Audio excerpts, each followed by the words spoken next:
தயா ஜோதி ஞானவாழ்வு இயற்றியவர் தயாநிதி சுவாமி சரவணானந்தா அவர்கள், திண்டுக்கல். 3வது அத்தியாயம், ஞான விளக்கம். ஞானம் என்பதும் அறிவு என்பதும் ஒன்றே என்பது புலனறி விளக்கம்.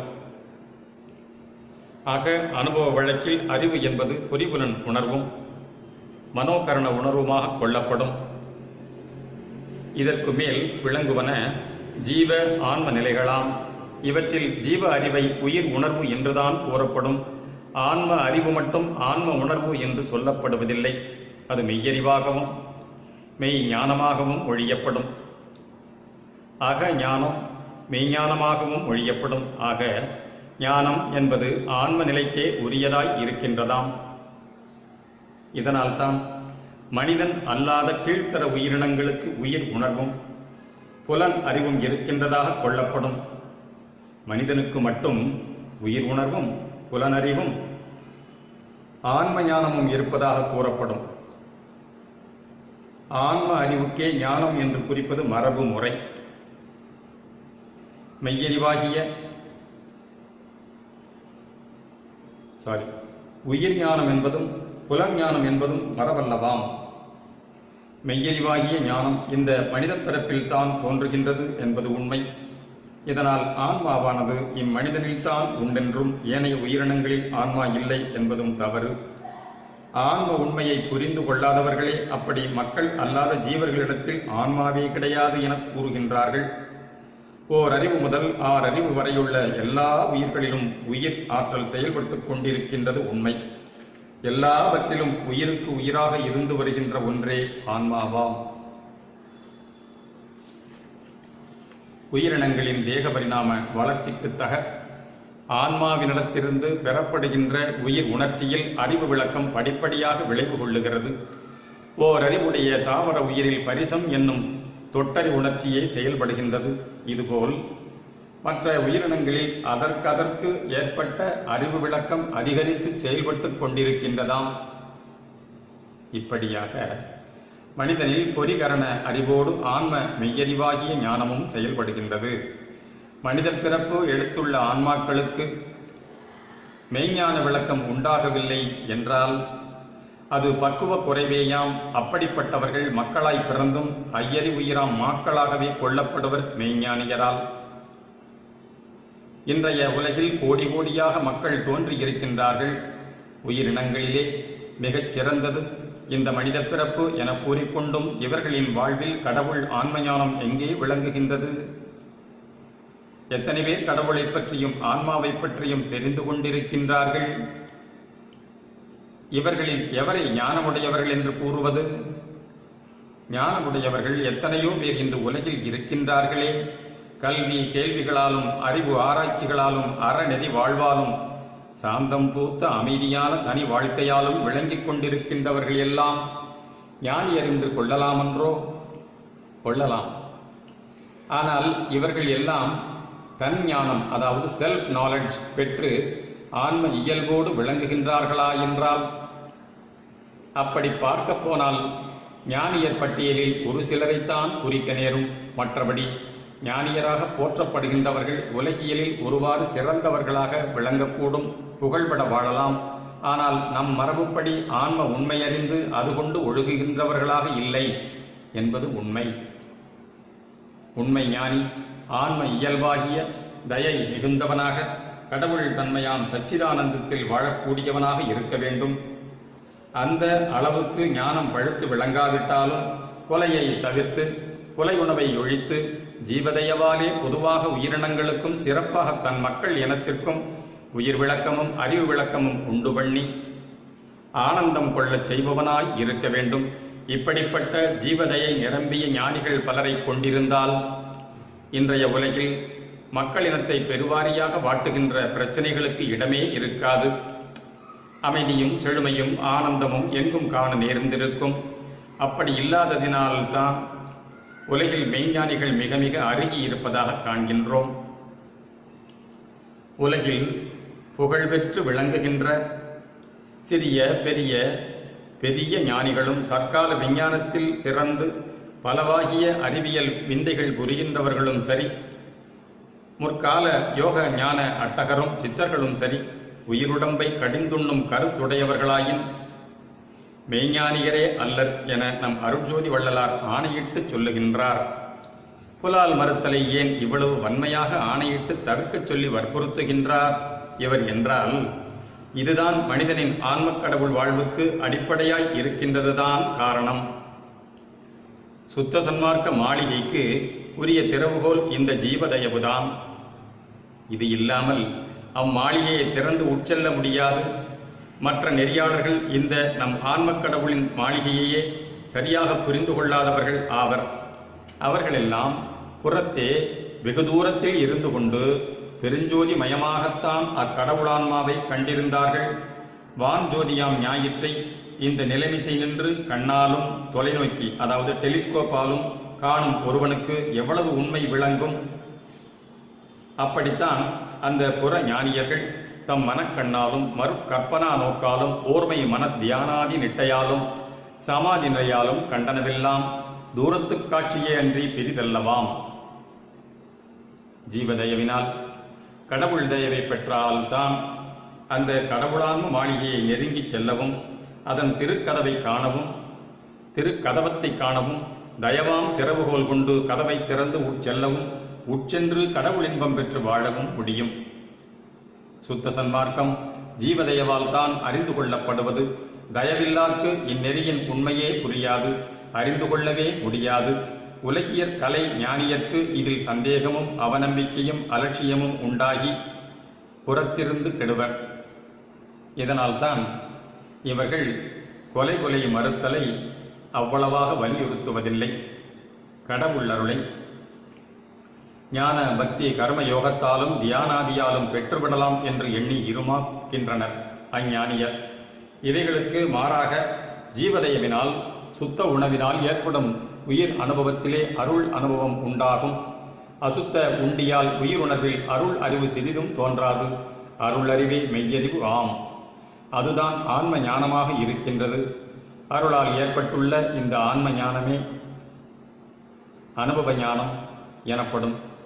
இந்த அனுபவ ஞானம் அல்லாத உள்ளொன்றி காண்கின்ற காட்சி ஞானம் உண்மை ஞானம் எனப்படும். இதனால் பெறுவது பெரும் பயன் அன்று. இந்த உண்மை ஞானத்தை உலகுக்கு உணர்த்த வந்த அந்த ஞானியர் பலவாகிய கற்பனை செய்து கலை ஞான நூல்களை ஆக்கி கொடுத்துள்ளனர். இக்கலை ஞான நூல்கள் யாவும் உபாய கருவிகளே. ஆகையால் இந்த புத்தக அறிவு, கேள்வி அறிவு எல்லாம் உபாய ஞானம் என்றே கூறப்படும். இந்த உபாய ஞானத்தாலும் ஆன்ம கடவுளின் அனுபவ ஞானம் உண்டாவதில்லை. ஆகையால் ஆன்ம அனுபவ ஞானம் அடைய வேண்டுமானால் அவசியம் கொலை தவிர்த்தே ஆக வேண்டும். ஞானம் என்ற சொல்லுக்கு இயல்பாக அமைந்த எழுத்தியல் விளக்கப் பொருள் இதுதான். உண்மையில் நான் என உள்ளது எதுவோ அதுவே நான். நான் நானே என்ற அனுபவம் கொண்டுள்ளவன்தான் உண்மை ஞானி. இப்படி தன்னைத்தான் சுட்டரச் சுட்டி அறிந்து நிற்கும் தற்சுட்டு பொருள் அகநின்றொழில் கடவுளான்மாவையன்றி அயலான ஒன்றல்லவாம். தத்துவம் அதாவது அது நீ எனவும், சோகம் அதாவது அவன் நான் எனவும் புற உபதேச முறையில் கூறப்பட்டுள்ளதெல்லாம் அக அனுபவ நிலையை தராது. ஞானம் என்ற மொழியை ஞான் பிளஸ் நான் என்னும் சொல்லே ஞான் என விளங்குகின்றது மலையாள வழக்கில். இது தமிழின் திரிவே. இதுபோல் நான் ஞான் எனவும், ஞாயிறு ஞாயிறு எனவும், நண்டு ஞண்டு எனவும், நாஞ்சில் ஞாஞ்சில் அதாவது கலப்பை எனவும் வரும். இப்போது ஞானம் என்பதை நான் பிளஸ் என்றதிலிருந்து ஏற்கப்பட்டதாக காண்கின்றோம். இதில் என்ற பிரிவுக்கு என்ன பொருள் என்பதை சற்று கவனிக்க வேண்டும். இதற்கு இலக்கிய இலக்கண புலவோர் தரும் பொருள் என்றால் அழகு, நீர், மேகம். இலக்கணத்தில் சாரியை அதாவது ஒரு சொல்லோடு சார்ந்து விடுவது. இங்கு குறிக்கப்பட்ட ஞானம் மேகம் என்பது போல் இது தனித்து பொருள் தரணிப்பதாம். இந்த மாதிரி இலக்கண இலக்கிய விளக்கங்கள் இங்கு தேவையில்லை. அகத்தே தொடர்புடைய மெய்யறிவுக்குரிய ஆன்மார்த்தம்தான் நமக்கு தேவையாம். ஆகவே இந்த என்பதை அ பிளஸ் உ பிளஸ் என்ற ஓங்கார பிரணவத்தின் நடு மறைந்த அடிமுடி கொண்ட ஒரு சொல்லாக கொள்ளலாகும். ஆகையால் இந்த அம் சுட்டி நிற்பது ஓமே ஆம். ஓம் என்ற ஒரு சொல் ஒப்பற்ற தெய்வ இயல் கொண்ட ஒரு சொல் நம் கடவுள் ஆன்மாவேயாம். இச்சொல்லால் குறிக்கப்படும் ஆன்மாவைத்தான் மேனாட்டார் சோல் SOUL என்று குறிக்கின்றனர். இதனால் நான் பிளஸ் அம் நாணம் ஞானம் என்பதில் நான் என்பதும் ஆன்மா என்பதும் இரண்டற்ற ஒன்றாய் அத்விதமான பொருளாய் திகழ்கின்றது. ஆகவே ஞானம் என்பது ஆன்ம உண்மை அறிவு என்பதில் ஐயமில்லைதானே. மேற்படி ஆன்ம மெய்யறிவே மெய் ஞானமாகி இருக்கின்றதாலே இந்த ஆன்ம ஞானியரை அல்லாமல் பிறரை எப்படி ஞானியர் என்று கொள்ள முடியும்? அறிவியல் மேதைகளை விஞ்ஞானியராக கூறுகின்றது உலகம். B + ஞானி = விஞ்ஞானியாம்.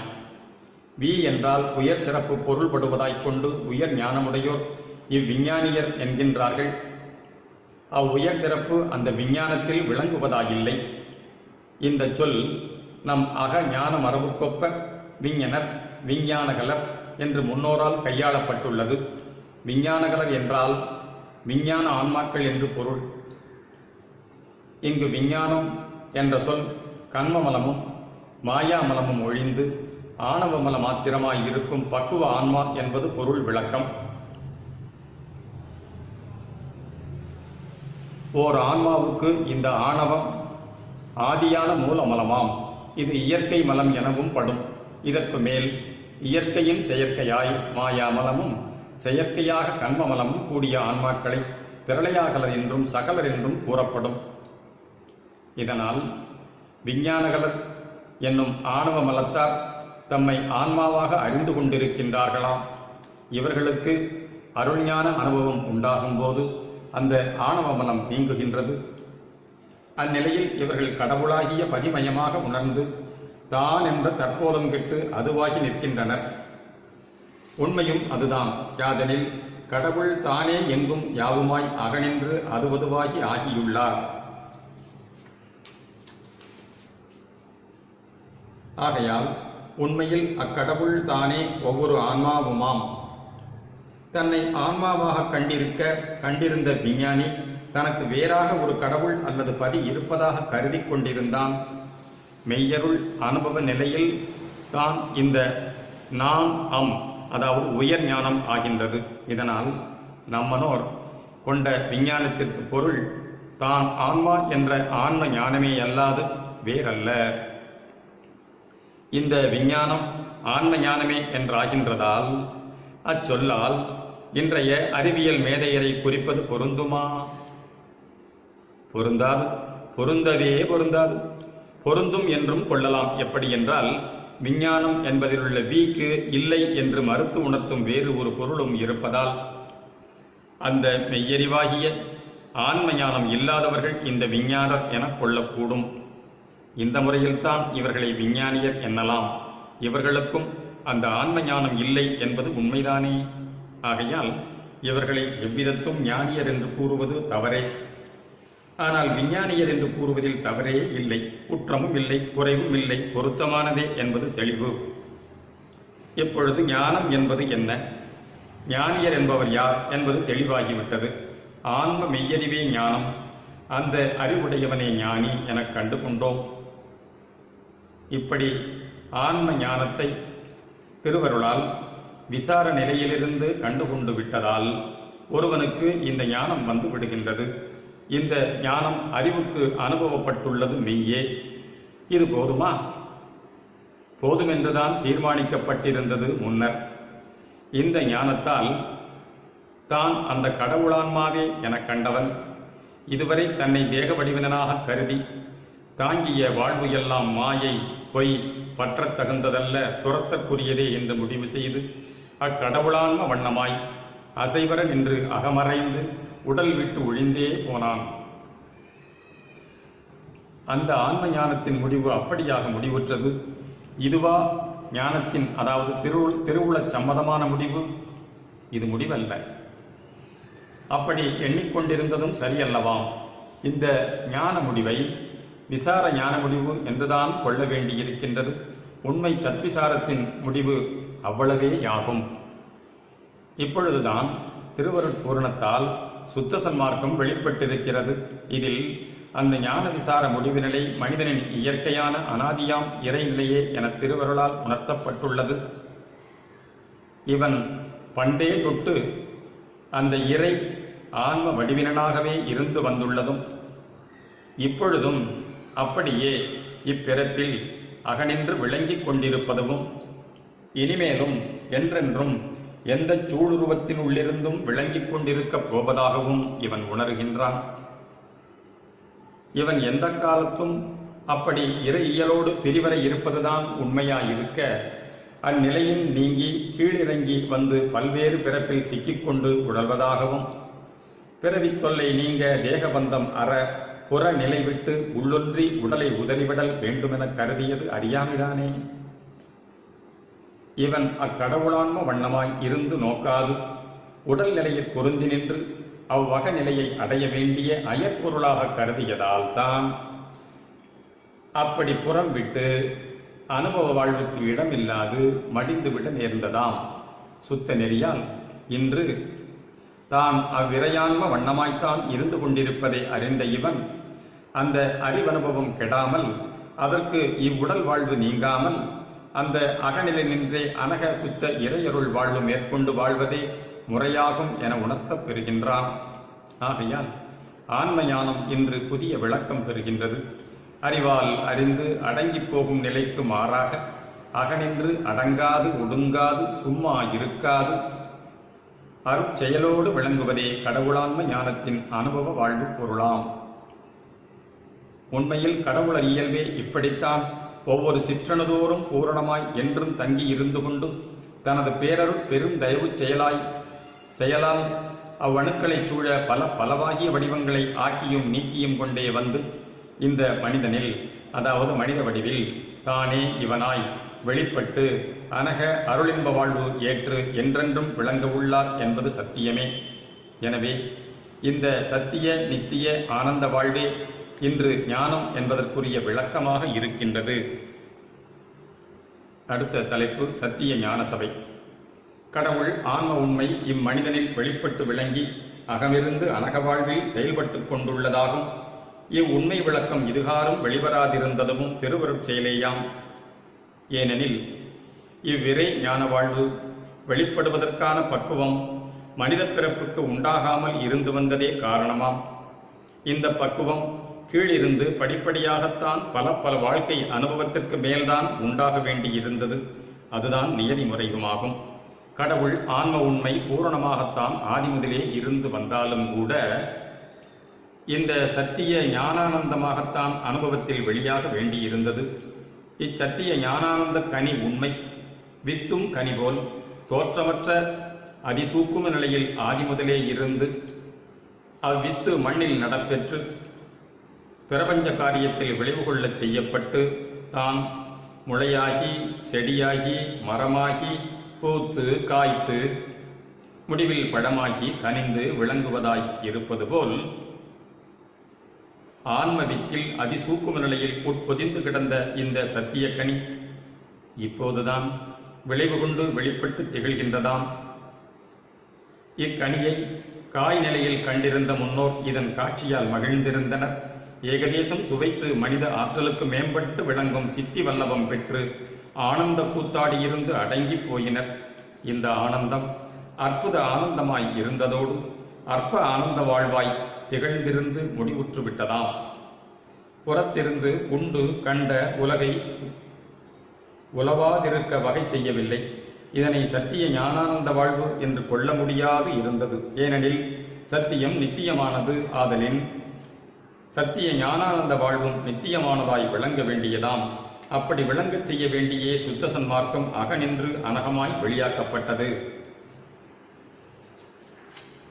அகத்தில் விளங்கிக் கொண்டிருக்கும் அச்சத்திய ஞான விளக்கு மனிதனில் அருட்பக்குவத்தால் சத்திய ஞான விசாரத்தால் வெளிப்பட்டு தயவு செயல் என்னும் பரோபகாரத்தால் பெருகி தயவு சுடராகி தயவு பெருஞ்சோதியாகி உலகெல்லாம் நிறைந்திலங்குகின்றதாம். இதனால் ஆன்ம அணுநிலையில் அருகி கிடந்த மனிதன் இப்பொழுது நிறை தயவால் தயாபெருஞ்சோதி வண்ணமாய் ஒப்பில்லாத மேனிலையில் நேர்திசையானந்தமாய் விளங்க வல்லவனாகியுள்ளான். இதுவே சத்திய ஞானானந்த வாழ்வு ஆம். பூரணமான ஞான விளக்கம் இதுவாகும். மேற்படி சத்திய ஞான வாழ்வு, சத்திய ஞான வாழ்வு உண்மையை வழங்கவென்றே நம் திருவருட்பிரகாச வள்ளலார் முதலில் அதனை தன் அனுபவமாக பெற்று விளங்கிக் கொண்டு பிறரும் தன்போல் ஆகி விளங்க வேண்டி வடலூர் தலத்தின்கண் சத்திய ஞான சபையை அருட்பெருஞ்சோதி தீபத்துடன் விளங்கச் செய்ததோடு விசார ஞானம் உண்டாகவும் ஜீவதயவு அல்லது கருணை செயல் பெருகவும் சத்திய கலா நிலையமும் சத்திய தர்மசாலையும் தோற்றுவித்தார். இதுவே நமக்கு சத்திய ஞானானந்த வாழ்வு தர வந்துள்ள சத்திய ஞான சபையின் உண்மையாகும். இந்த சத்திய ஞான சபையின் தத்துவ விளக்கம் ஒருவாறு நாம் தயவு வெளியிட்டு சத்திய ஞான சபையின் தத்துவ விளக்கம் என்ற நூலில் கண்டுகொள்ளலாம். நூல் வழி உணர்ந்து கொள்ளப் பெறும் சத்திய ஞான விளக்கம் நிறைவானதாகாது. ஆனால் அந்நூலை ஒரு புறக் கருவியாக கொண்டு அக உண்மை கடவுளான்ம விளக்கம் கண்டு அதனின்றுதான் சத்திய ஞானானந்த வாழ்வில் திகழலாகும். அதனால் உண்மையை நன்கு தெளிவாக்கி சன்மார்க்க அன்பர்களுக்கு வழங்க வேண்டுமென்ற நோக்கோடு அச்சத்திய ஞான விளக்கத்திற்கு வழி நூல்களாக நம் தயவு வெளியீடுகள் பலவும் வெளியாக்கப்பட்டு வருகின்றன. இவைகள் கூட விரிவான முறை வெளியாக்கப்பட்டு வருகின்ற நம் பலவாகிய நாட்குறிப்பு விளக்க புத்தகங்களின் சிறு சிறு துணுக்குகளேயாகும். இந்த விரிபொருள் விளக்கம் யாவும் உலகுக்கு மேலான சத்திய ஞான பொருளை நன்கு தெளிவிக்க உள்ளனவாகும். எல்லாம் வல்ல நம் ஞானானந்த பரம்பொருளாகிய கடவுள் தன் தனிப்பெரும் தயவால் இச்சத்திய ஞான விளக்கத்தை வெளிப்படுத்தி வைப்பார். அதுகொண்டு உண்மை அல்லாதனவும் புலனின்ப ஆசையை தூண்டிவிட்டு மக்கள் சமூகத்தை அழியச் செய்வனவும் மூட பழக்க வழக்கங்களால் ஜனசமுதாயம் ஒன்றுபட்டு வாழ தடையாயுள்ள கட்டுகளை ஒழித்துவிட முயல்வோரை தடுப்பனவும் ஆகிய யாவையும் அடியோடு தவிர்த்து உண்மை அன்போடும் உண்மை அறிவோடும் உண்மை இன்ப வாழ்வு பெற்று தழைக்கச் செய்ய வல்லது இந்த சத்திய ஞான விளக்கமாகும். இஞ்ஞான விளக்கம் இதுவரை வெளியாகாதிருந்தது மக்கள் உள்ளம் அருட்பண்பாடு அடையாதிருந்ததே காரணமாகும். இப்பொழுது அந்த பண்பாடு வந்துவிட்டதா என்றால் வந்துவிட்டது என்று சொல்லிவிட முடியாத நிலையில் இருக்கின்றது. ஏனென்றால் மக்கள் என்பது பெரிதாகிய மக்கள் சமுதாய முழுமையையும் குறிப்பதாக கொள்ளுமிடத்து அவ்வருட்பக்குவம் வரவில்லை என்றுதான் திட்டமாய் சொல்ல வேண்டும். ஆனால் மக்கள் என்பது உயர்ந்தோர் மாட்டே என்று கொள்ளும்போது உயர்வர உயர்ந்து விளங்கும் ஒருவரையே மக்கள் பிரதிநிதியாக ஏற்றுக்கொள்ளலாம். அப்படித்தான் இந்த மக்கள் கோடியில் ஒருவராக விளங்கும் நம் திருவருட்பிரகாசரின் உள்ளம் அருட்பக்குவம் எய்தியதால் அந்த உள்ளத்தில் இந்த சத்திய ஞானம் உதயமாகி நிறை வாழ்வையும் வழங்கியுள்ளதாகும். அந்த உள்ளம் ஆகிய ஆன்மாவில் அருட்பெருஞ்சோதி வெளிப்பட்டும் பூரண பயனை வழங்கியும் விட்டிருக்கின்றது சத்தியம். இதற்கு மேல் ஆன்ம உண்மை ஒன்றான கடவுள் உண்மையாகவே இருக்கின்றதால் அது ஒன்றில் வெளிவந்து பயனளித்து விட்டது என்றால் எல்லா ஆன்மாக்களுக்கும் இயல்பான ஒன்றாக ஆகிவிடுகின்றதாம். ஆகவே மக்கள் உள்ளத்தில் உள்ளாக உள்ள கடவுள் உண்மை அருட்பண்பாடெய்தி வெளியாகியுள்ளது சத்தியமே. நம் வள்ளலாரை தவிர பிறர் அந்த சத்திய ஞான விளக்கத்தை அறிந்து அடைந்ததாக தெரியவில்லையே என்றால் அதற்கு காரணம் பிறர் அதனை அவர் மூலமாக உணர்த்தப் பெற்றும் உறுதியாக அறிந்து போற்றி ஏற்றுக்கொள்ளாது புற நெறி சார்பால் உலகியலில் உழன்று கொண்டிருக்கின்றனர். அவர் வழங்கின சுத்த சன்மார்க்க விளக்கம் திருவருட்பாவிலே இருக்கின்றது. அதனை புரிந்து கொள்ளாதுதான் மேலெழுந்த வாரியாக படித்தும் ஆய்ந்தும் பாடியும் புகழ்ந்தும் விரிவுரைகள் நிகழ்த்தியும் விட்டு பெரும் பயன்பெறாது போய்கொண்டிருக்கின்றனர். ஆகையால் அந்த அனக சுத்த நெறி உண்மையை நன்கு விளக்கி தெளிவித்து ஏற்கச் செய்யும் பொருட்டே இந்த வெளியீடுகள் இப்பொழுது திருவருளால் பெற்றுத்தரப்பெறுகின்றன. இவை கொண்டு இனி மக்கள் சத்திய ஞான ஆனந்த வாழ்வு அடைவார்களாக.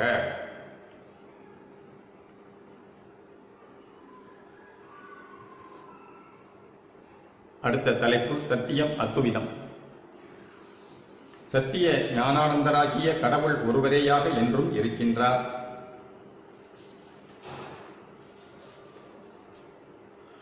இந்த கடவுள் உண்மையை உள்ளவாறு புரிந்து கொள்ளாமலே இதுவரையும் பலரும் கடவுள் எங்கும் இருக்கிறார், என்றும் இருக்கிறார், எல்லாம் வல்லவராய் இருக்கிறார், சச்சிதானந்தராய் இருக்கின்றார் என்று சொல்லிக்கொண்டு வந்துள்ளார்கள்.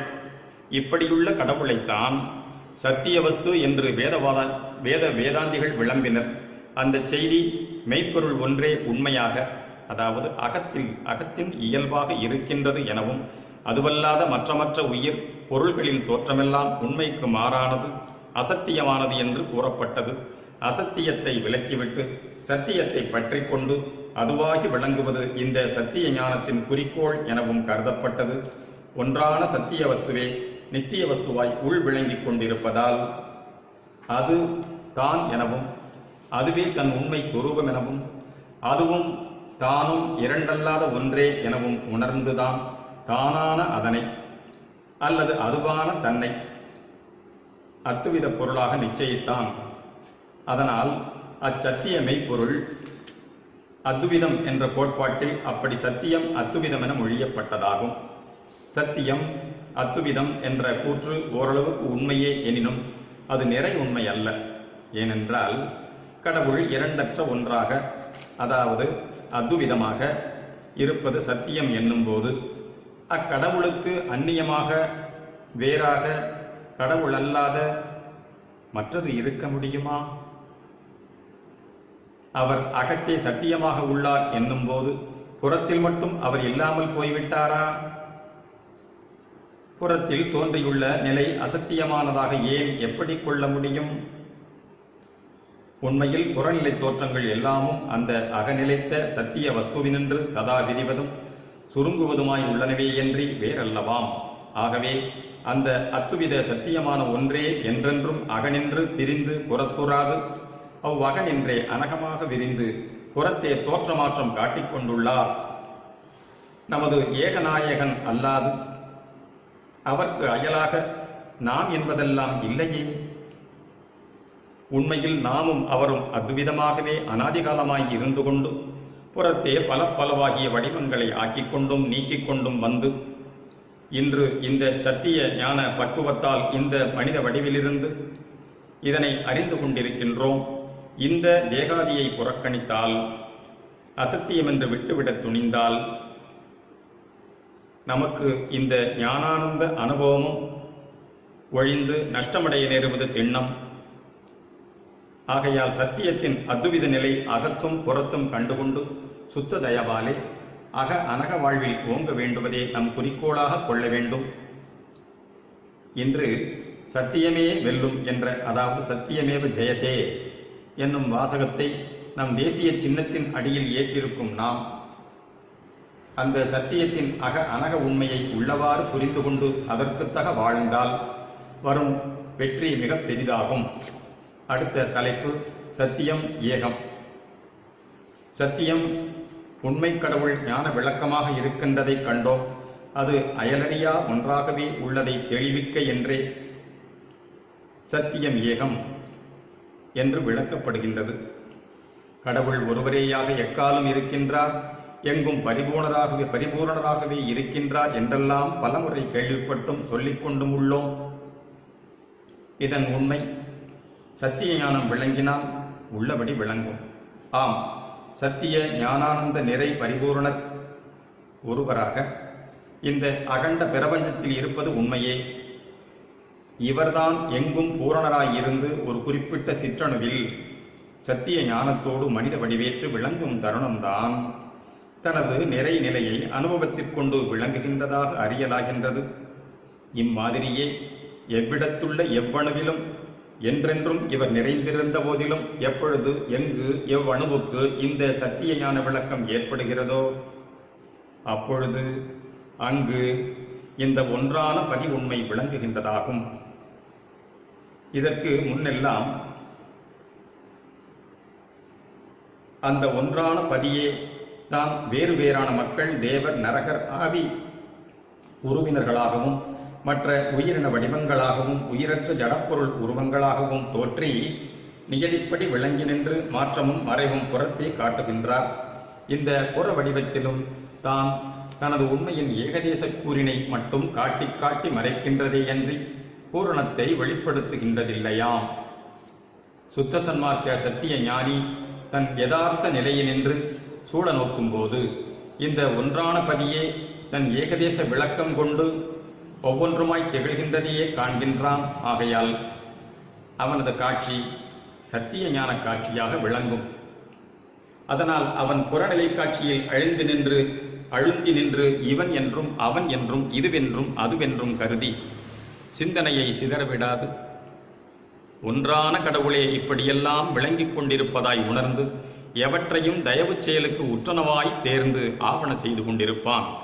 இவ்வுண்மைக்குச் சான்றாக நம் இராமலிங்க வள்ளலே புறமுகத்தலையும் தம் மனமாகிய தோழிக்கு எடுத்து கூறி சத்தியஞான விளக்கம் பெறச் செய்கின்றார். அந்த குறிப்புள்ள பாடல்: எப்பொருட்கும் எவ்வுயிர்க்கும் உள்ளகத்தும் புறத்தும் இயல் உண்மை அறிவின்ப வடிவாகி நடிக்கும் மெய்ப்பொருளாம் சிவமொன்றே என்றறிந்தேன் உனக்கும் விளம்புகின்றேன் மடவாய் நீ கிளத்துகின்றாய் மீட்டும் இப்பொருள் அப்பொருள் என்றே இசைப்பதென்னே பொதுவில் இறைவர் செய்யும் நிரதி செய்ய இன்ப நடந்தனை நீ வைப்பரவே காணுதியேல் அத்தருணத்தெல்லாம் பட்ட நடுப்பகல் போல வெட்ட வெளியாமே என்பதாம். இதில் நமது அருட்பெரும்பதி எங்கும் பூரணமாய் நிரம்பி இருக்கின்றவர், அதாவது ஒவ்வொரு அணுவின் அகத்தும் புறத்தும் அருட்பெரும் ஜோதிமயமாய் இருந்து கொண்டுள்ளார். அவ்வணுவையே பொது அல்லது அம்பலமாக ஆன்மாலயமாக கொண்டு தன் அருள் உண்மையாகிய சத்திய ஞானானந்தம் வெளிப்பட யாவையும் இசைக்கின்றாராம். இதுதான் அவரது நிரதிசையானந்த நடனமாம். இத்திருநடனத்தின் விளைவாகவே அகனின்று தன் அருட்சக்தியைத்தான் எப்பொருள் வடிவாயும் எவ்வுயிர் உருவமாயும் எத்தோற்ற விளக்கமாயும் காட்டுகின்றாராம். இதனால் அந்த அருட்ஜோதிபதியே யாவுமாய் திகழ்கின்றது உண்மையாம். இவ்வுண்மையை மறந்துவிட்டு புறத்தோற்ற மறுக்காட்சியால் இதுவென்றும் அதுவென்றும் பிதற்றிக் கொண்டுள்ளதாம் அவக்குவ மனம். பக்குவத்தால் அந்த அம்பலத்தரசின் திருநடன உண்மையை கண்டுவிட்டால் புறத்தில் காண்பனவெல்லாம் அருட்பெருஞ்சோதியின் விளக்கமாகவே விளங்குதல் சத்தியம். ஞானத்தின் அவசியம். எதுவுமே ஞானத்தோடு செயல்படும் போதுதான் சரியானபடி நிகழ்ந்து உரிய பெரும் பயனை விளைவிக்கும். தொழில்நுட்பம் செயல்முறை அறியாதவர்கள் குறிப்பிட்ட தொழில்களில் செயல்களில் இறங்கினால் எவ்வளவு பாடுபட்டு முயன்றாலும் அதற்கான பயன் ஏற்படுகின்றதில்லை. வீணில் கால விரயமும் கஷ்ட நஷ்டமுமே உண்டாவது இயல்பு.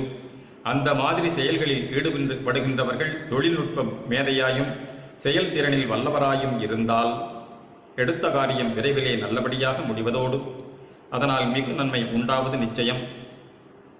இங்கு நாம் மேற்கொள்ள இருக்கும் ஞானம் தெய்வீக மெய்யின்ப வாழ்வு அடைவதற்கான சத்திய ஞானமாக இருக்கின்றது. ஆகையால் இந்த ஞானம் இன்றைய மக்கள் சமுதாயத்திற்கு எவ்வளவு இன்றியமையாதது என்பது விளங்கும். மனிதனுக்கு இந்த சத்திய ஞான விளக்கம் உண்டாவதனால் இவன் தன்னை தயவு கடவுள் வண்ணமாக அறிவதோடு சூழ வரும் எவ்வெவர் வடிவாயும் பொருள் வடிவாயும் தோற்றிக்கொண்டுள்ளது அக்கடவுளின் சிறு சிறு கூறுகளேயாக காண்பான். அந்த புறச் சூழ்நிலையும் கூட தன் அகமுடையானின் ஆணைப்படி சார்கின்றதாகையால் அவற்றிற்கு இயன்ற அளவு தயவு செய்வதே கடமையெனவும் உணர்ந்து உற்ற பணி புரிகின்றான். பயனற்ற ஆராய்ச்சியிலும் வரலாற்று செய்திகளிலும் அவா வெகுளி மயக்கத்தை விளைவிக்கும் செயல்களிலும் புகாது எவர்க்கும் உயிர் விளக்க அறிவு விளக்க ஆனந்த வாழ்வு விளைய ஆவண செய்து கொண்டிருத்தலே பொருத்தமான ஒன்றாகும். மேல் நாட்டார் புறநாட்டமுடையவர்களாகவே இருந்து பொறிபுலன் இன்ப வாழ்வையை குறிக்கோளாய்க் கொண்டு அறிவியல் சாதனைகளை பெருக்கிக் கொண்டு மெய் அறிவின்ப வாழ்வு இன்னதென்றே புரிந்து கொள்ளாது வீண்போய்க் கொண்டிருக்கின்றார்கள். அன்பறிவின்பாம் கடவுள் தானே யாவருமாய் தோற்றிச் சூழ்கின்ற உண்மையை உணரும் சத்திய ஞானம் அவர்களுக்கு உண்டாகாதிருக்கின்றது. இதனால்தான் புலநெறியில் புக்கழுந்தி கழிக்கின்றனர். இந்த மேநாட்டு நாகரிக பழக்க வழக்கம் உலகெங்கும் பரவி உள்ள காரணத்தால் தான் மெய்ஞானம் தலை தூக்காது ஒடுங்கி கிடக்கின்றது. அம்மேநாட்டுக்கும் உலகம் முழுமைக்கும் மெய்ஞானம் வழங்க வந்த நம் நாடு இப்பொழுது கீழ்நாடாக இருக்கின்றது. இந்த கீழ்நாடு கீழுள்ள தாழ்வான நாடாக வல்லவா தோற்றுகிறது. இது தவறுதானே? மேநாடு புறநாட்டம் கொண்டுள்ளது சகசமே. அப்படியெனின் நம் நாடு அகநாட்டமுடையதாக ஆன்ம ஞானம் கொண்டதாக விளங்க வேண்டுவதுதானே பொருந்தும். அதுவே கடவுட்சம்மதமுமாம். அப்படி இல்லாமல் ஆன்ம ஞானத்தை மறந்து அகநாட்டத்தை விடுத்து புறப்புலனின்ப மோக வாழ்வில் விழுந்து அவத்தைப்படுகின்றதால் இந்நாடு இப்படி கீழ்நாடாக தாழ்நிலையுற்று விளங்கி தவிக்கின்றது. அகமிருந்தொளிரும் கடவுளான்மாவை பற்றிய ஞானம் நம் நாட்டிற்குரிய ஒன்றாகும். அதனை அறிந்து கொள்ளாதிருப்பதும் ஒருவாறு அறிவிக்கப்பட்டிருந்தும் தெரிந்து பயன்படுத்திக் கொள்ளாதிருப்பதும் குற்றம்தானே? இது ஏன்? நம் முன்னோர் கண்டிருந்த அந்த ஆன்ம ஞானம் அகத்தையும் புறத்தையும் பிரித்துவிட்டது. ஆதலின் ஒன்றை பற்றினால் மற்றது விடுபட்டு ஒழிவதாய் இருக்கின்றது. அகத்தை பற்றி கொள்வதால் புற உடல் வாழ்வில் தடை ஏற்பட்டு இறந்துபட நேர்ந்தது. அகத்தை பற்றாது புறத்தை மட்டும் பற்றுக்கொண்டு எவ்வளவுதான் முயன்று வாழ்வை பெருக்கி வந்தாலும் அது நிலைக்காது போக அக உண்மை சிறிதும் அறியப்படாமலே மடிந்து போக நேர்ந்ததாம். ஆகையால் இந்நாட்டினர் கண்டிருந்த ஆன்ம ஞானம் இந்நாள் மக்களுக்கு விளங்காது கைவிடப்பட்ட நிலையில் ஒடுங்கிவிட்டதாம். இத்தருணம் கடவுள் தயவே அகத்திருந்து வெளிப்பட்டு அனகமாக விரிந்து புறத்தையே தன் வண்ணமாக மாற்றிக்கொண்டு வாழ்விக்க வந்திருக்கின்றதால் மேற்படி கடவுளான்ம ஞானம் அகத்தையும் புறத்தையும் இணைத்து ஒன்றுபடுத்திய பாலம் போல அமைந்துள்ளதாகும். இதனால் நம் இவ்வனக வாழ்வால் ஞானானுபவத்தை நாமும் ஏற்று உலகுக்கும் வழங்கி பெருநலம் காண வேண்டியிருக்கின்றது. ஆதலின் அக ஞானம் இல்லாததால் அறியாமை இருள் உள்ளம் கொண்ட அகம் கருத்து புறம் வெளுத்திருக்கும் உலகர் அனைவரையும் இச்சகத்தை திருத்தி சுத்த சன்மார்க்க நெறியை ஏற்றுக்கொள்ளச் செய்வதால் அவர்களையும் இவ்வுலக வாழ்வால் தெய்வ அருள் நலம் கனிந்த சுத்த சுகானந்தத்தில் விளங்கச் செய்வோமாக. இத்துடன் 3வது அத்தியாயம் நிறைவு பெறுகிறது. அருட்பெரும் ஜோதி, அருட்பெரும் ஜோதி, தனிப்பெரும் கருணை, அருட்பெரும் ஜோதி தயவு.